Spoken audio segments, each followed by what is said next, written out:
In the second round of the Eastern Conference playoffs, the New York Knicks will look to take down the reigning defending NBA champions in the Boston Celtics as we head into game one later tonight. I'm fired up for this series. We have two of the biggest blue bloods in all of basketball. And you look at the Boston Celtics with the championship pedigree that they have now taking down the Orlando Magic. It was a rough and brutal series in round one, but they've kind of gotten healthy now and they are ready to go. We saw Porzingis get elbowed in the head, blood streaming down his hair. We saw Jason Tatum injure that wrist in game one. He would miss his first postseason game ever in his entire career in game two, but then would literally set the earth on fire the rest of the series and would say good night to the Orlando Magic. And on the other side, you have this New York Knicks squad that really, in my opinion, got very fortunate to outlast the Detroit Pistons as some things went their way. In game one, they went on that 21-0 run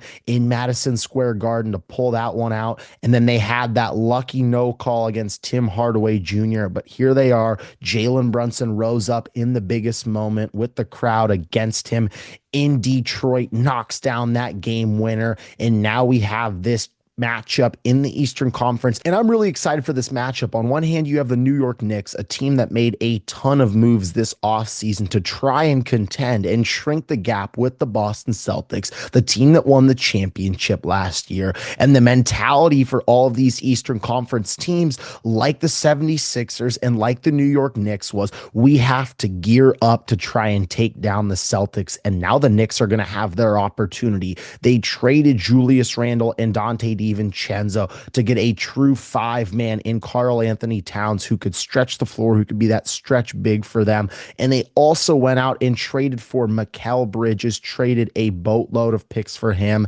And they wanted to pair those two guys up with, of course, Jalen Brunson and OG Anunoby and Josh Hart. And this is a very solid starting five on paper. But I really felt like this New York Knicks team had disappointed coming into the postseason. They were 0-4 against Boston, 0-4 against Cleveland, and they were 0-2 against the Oklahoma City Thunder. And I definitely think there have to be question marks about the legitimacy of this team, in specific, their legitimacy against Boston. The Celtics have had a tremendous amount of success against the New York Knicks this year. They're 4-0 against them. Jason Tatum has been unbelievable, and he's really where all the problems start. And of course, he's one of the best players in the world. I think he's a top 4 player in the NBA, if not top 3 player, and he has really scorched earth against the New York Knicks. He's been tremendous this year, and I think he's really where all the problems start for New York. They go to this high screen and roll with whoever the big man is for the Celtics, whether it's Porzingis, whether it's Luke Cornett, whether it's Al Horford, and they put Karl Anthony Towns in that high screen and roll, and that's where they'll let Tatum either come off if he's sinking and come and just hit that wide open three, and then he can get downhill and the ball starts to pop. And we know that the Celtics are a historic three-point shooting team, and that's when the problems start for New York, and that's what you've seen all season long from them. And I just don't think right now, looking at the New York Knicks, I don't think they have enough to compete with this Boston team defensively. I know they went out and traded for Mikal, and they have OG Anunoby to really think that they could solidify themselves to defend Jason Tatum and to defend Jaylen Brown. But I just don't see that from those two guys. I really don't see that from them. And I look at the greatness of Tatum and I look at the greatness of Jaylen Brown. And even though they were so banged up last series, and I didn't think they even looked like themselves, I still have to believe that the championship pedigree is going to step up. I know that you had guys like Pritchard and Hauser, and this bench did not look great in round one, but that's why you have Jason Tatum. That's why you have a top 5 player in the league who heard all of that criticism this offseason, whether it was the Olympics or whether it was the finals MVP. He heard all of it. And guess what?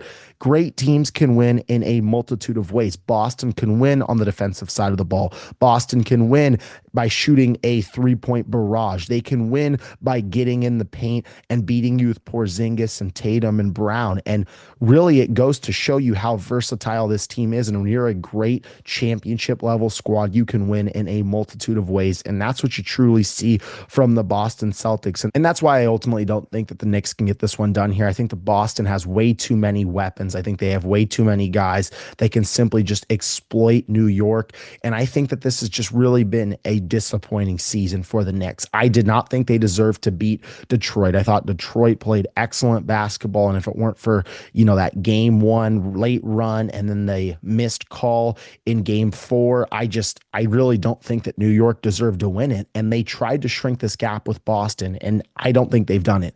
I don't think they've done it. And I understand that there's a lot of pressure on Boston to win this series. They have better odds to sweep the Knicks than the Knicks do to just flat out beat them in the postseason. There's a lot of pressure on Boston, but what's new? This team's had so much pressure over the past few years just to try and win that championship. They know that they can get over the hump now, and I have no more questions about this team. I still believe that their season won't start now officially until the Eastern Conference Finals. I think this is going to be a breeze of a series for the Celtics. I have them getting this one done in 5 games. I think New York will steal one, but if they win more than 2, I will honestly be stunned. So give me the Celtics in 5. I think this should be an absolute bloodbath. I'm Caden Kubler, and thank you guys for watching.